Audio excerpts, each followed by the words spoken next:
It was a typical Monday at the Iguatemi Luxury Mall, one of São Paulo's most exclusive. Storefronts gleamed with international brands, Italian marble reflected the golden ceiling lights, and soft ambient music mixed with the click-clack of high heels on the polished floor. Well-dressed customers walked by with their designer shopping bags, while the subtle scent of expensive perfumes lingered in the air conditioning. On the second floor, near the gourmet food court, a man around 70 years old carefully arranged a small wooden box on a folding table. His hands, marked by time and work, separated handmade candies into small transparent bags. He wore a light blue dress shirt, slightly faded, gray dress pants, and black shoes that were well polished but visibly old. His gray hair was neatly combed, and his brown eyes attentively watched everyone who passed by. Homemade candies. Honey, coconut, and red berry flavors. Made with lots of love, he announced in a soft voice, yet clear enough to be heard by passers-by. The first customer to approach was an elegant woman in her 60s, dressed entirely in black with a pearl necklace. She paused, observed the candies curiously, and asked about the flavors. The seller patiently explained each variety, mentioning that his late wife had created the recipes and he continued making them to keep her memory alive.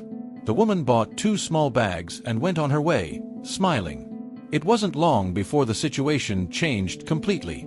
A group of 5 young people, all appearing to be between 20 and 25 years old, approached the area.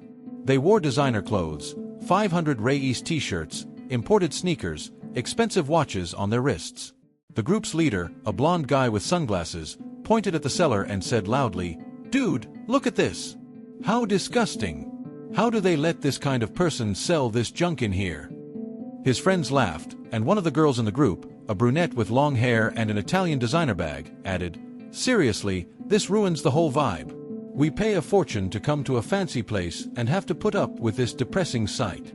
She took a picture of the seller with her phone, apparently to post on social media with some derogatory comment. The seller lowered his head slightly but continued arranging his candies, pretending not to hear the comments. Other customers began to stop and observe the situation, some shaking their heads in disapproval of the young people's behavior, others averting their gaze, embarrassed. The situation worsened when 2 mall security guards approached. The first, a tall, strong man in an immaculate uniform, addressed the seller in an authoritative tone. "Sir, do you have authorization to sell here? I need to see your street vendor permit documents." The seller calmly rummaged in his pockets and presented a folder with some papers. The guard quickly examined them and returned them disdainfully. "These documents expired 3 months ago. You'll have to leave immediately, or I'll have to call the police." "Please," the seller replied in a calm voice, "I renew the documentation every week with administration. There must be some mistake. I can resolve this quickly." The second guard, younger and seemingly eager to impress, interrupted, "No talking, old man. Grab your stuff and get out of here. This isn't a place for beggars." The young people laughed even louder, and the group's leader shouted, "That's right. Get this disgusting guy out of here. We didn't come here to see this kind of stuff." A small crowd had formed around the scene. Some people seemed uncomfortable with the situation, but no one intervened. The seller began to slowly pack up his candies, his hands trembling slightly. He looked genuinely embarrassed and humiliated. "I apologize for the inconvenience," he murmured, folding the table and tucking the candy box under his arm. "I didn't mean to bother anyone." As he walked away toward the elevators, the young people continued to make cruel remarks. "Finally," said the brunette girl, "now we can continue shopping in peace, without having to look at that depressing sight." The seller entered the elevator and pressed the button for the 4th floor. The doors closed, and he disappeared from everyone's view. Approximately an hour later, the atmosphere in the mall drastically changed. Employees rushed back and forth, appearing urgent and worried. Managers spoke on the phone with tense expressions, and a murmur of anxiety filled the air. The cause of the commotion soon became clear. There was a serious problem with the entire complex's air conditioning system. In the middle of the São Paulo summer, with outside temperatures reaching 35 degrees Celsius, 95 degrees Fahrenheit, the system failure represented an imminent disaster. Furthermore, one of the mall's main investors, responsible for a multi-million Reyes expansion to be announced that afternoon, had threatened to cancel the contract if the problem wasn't resolved immediately. On the 4th floor, where the mall's administrative offices were located, The situation was one of total panic. The general director, Mr. Ricardo Mendez, a 45-year-old man who was normally composed and elegant, was profusely sweating as he made desperate calls to maintenance companies. His secretary informed him that no specialized company could arrive within 6 hours, and the event with the investors was scheduled to start in 2 hours. "It's a disaster," the director exclaimed to his assistant. "If we don't fix this now, we lose the 50 million reais contract, and the mall might even temporarily close. The press will destroy our reputation." It was at that moment that the door to the main office opened, and the same candy seller from an hour before calmly walked into the room. He had changed clothes. Now he wore an impeccable gray suit, a navy blue tie, and gleaming Italian shoes. His hair was perfectly combed, and he carried a brown leather briefcase. "Good afternoon, Ricardo," he said in a calm, authoritative voice. "I heard we're having some technical issues." The director, who was turned away talking on the phone, spun around and almost dropped the receiver. "Mr. Alberto." "It's good you're here." "Yes, it's a terrible situation. The climate control system has completely stopped, and—" "Calm down, Ricardo," Mr. Alberto Silva interrupted, placing his briefcase on the table and opening it with precise movements. "I'm already aware of everything. I spoke with the engineer in charge 10 minutes ago. The problem is in the basement control center, isn't it? A short circuit in the main panel." "Exactly. But how did you—" "I built this building, Ricardo. I know every wire, every pipe, every system inside it." Mr. Alberto picked up the phone and dialed a number from memory. "Hello, Marcelo. It's Alberto." "I need you to get here now with your team. Problem with panel 7B in the basement." "Yes, I know it's a holiday.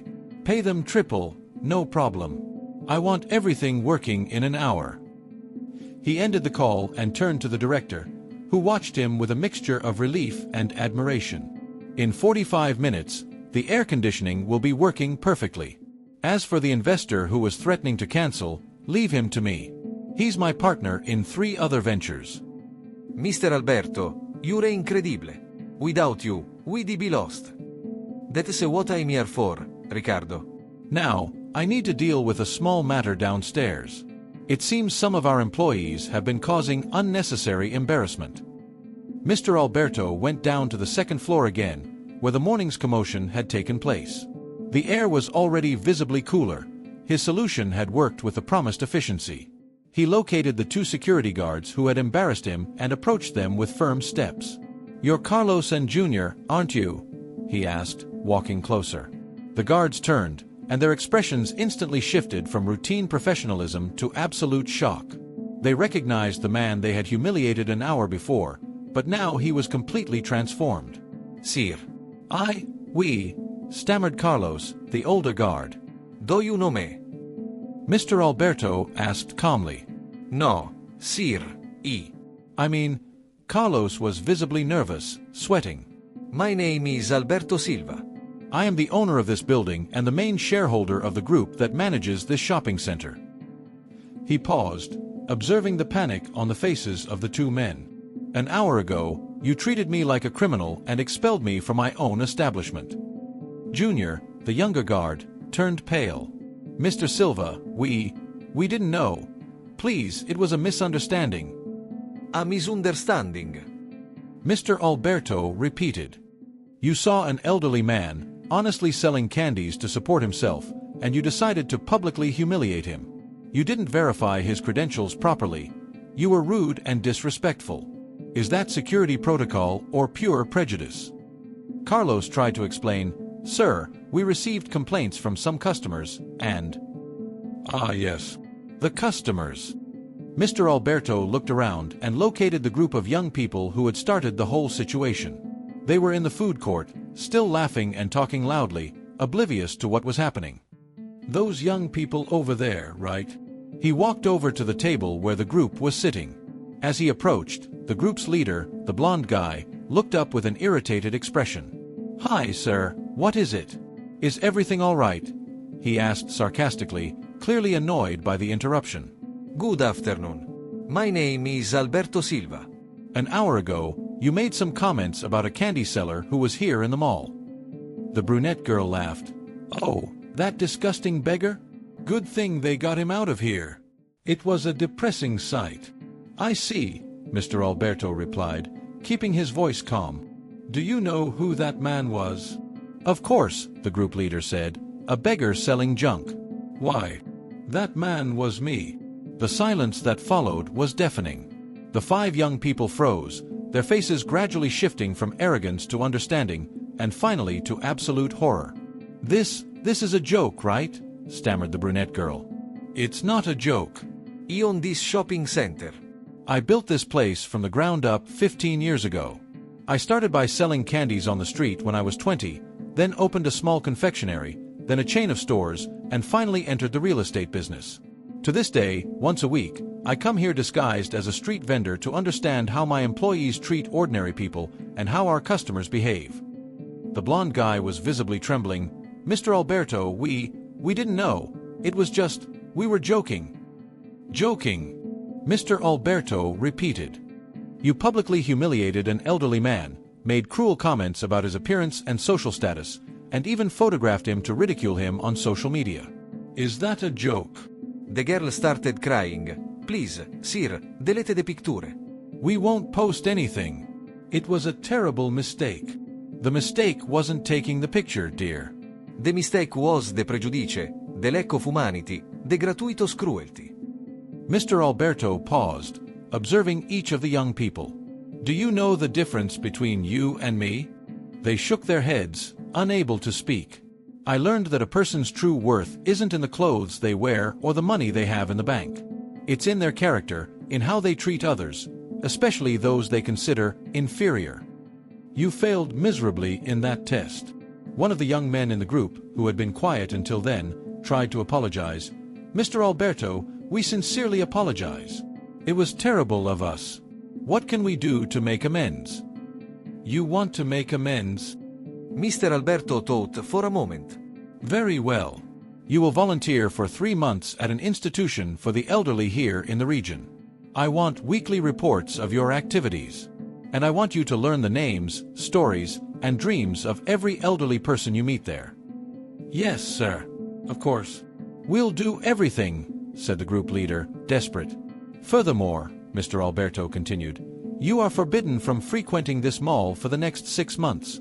When you return, I hope you will be better people.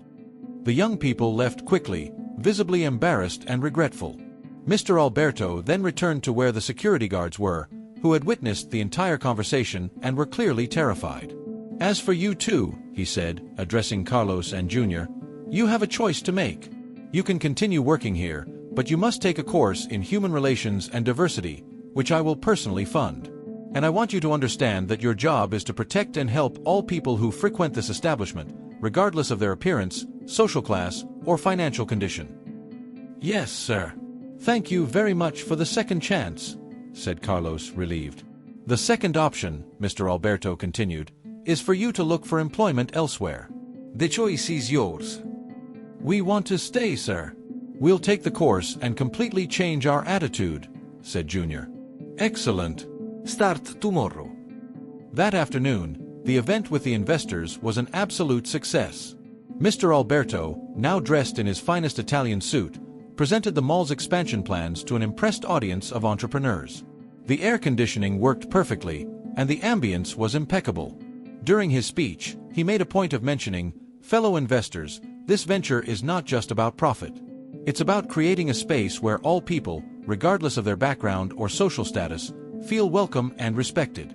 A place where humanity is valued above all else. After the event, Mr. Alberto returned home, a simple 2-bedroom apartment in the neighborhood where he grew up, a few kilometers from his multimillion-dollar mall. He changed out of his suit into casual clothes, made a simple tea, and sat on the balcony to watch the sunset. On the table beside him was a photo of his late wife, Maria, who had died 5 years earlier. She had been the creator of the candy recipes he still made and sold during his weekly humanity tests. Another day, Maria, he said softly to the photo. A few more lessons taught. You'd be proud to see how people can still change when confronted with their own actions. He opened a small box and took out a honey candy, Maria's favorite recipe. As he savored it, he planned his next test.